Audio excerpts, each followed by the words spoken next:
நீங்க கேள்விப்பட்டிருக்கீங்களா? எகிப்து நாட்டோட அழகான ராணி தான் கிளியோபட்ரா. அவங்க அழகும் அறிவும் சேர்ந்து ரோம் நாட்டையே மயக்கிருச்சான். அந்த நேரத்துல ரோம் நாட்டுல ஒரு வீரன் இருந்தான். அவன் தான் மார்க் ஆண்டனி. அவன் போர்க்களத்துல வெற்றி பெற்ற ஒரு வீரன். ஆனா அவனுக்கு மனசுக்கு பிடித்த பெண் ஒருத்தி கூட கிடையாது. ஒரு நாள் அரசியல் காரணத்துக்காக கிளியோபட்ரா அவனை சந்திக்கிறாங்க.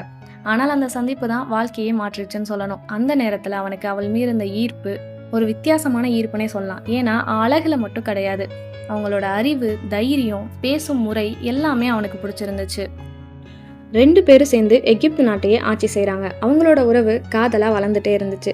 ஆனால் ஒரு துரதிர்ஷ்டமான விஷயம் என்ன அப்படின்னா, ரோம் நாட்டில் ஆட்சி சரியில்லை. பேரரசர் அகஸ்டஸ் ஆந்தனியும் கிளியோபட்ராவையும் எதிரியாக பார்க்குறாரு. அந்த காலத்தில் ஒரு மிகப்பெரிய போர் நடக்குது.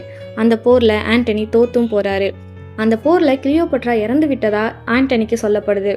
அதெல்லாம் நம்பி ஆண்டனி என்ன பண்ணுறாருனா, அதே இடத்துல தன்னைத்தானே குத்திக்கிட்டு இறந்தும் போகிறாரு. அவர் உயிர் வர்ற தருணத்தில் தான் கிளியோபட்ரா அங்கே வந்து அவங்கள பார்க்குறாங்க. அவங்க பார்த்தது சில நொடிகள் தான்.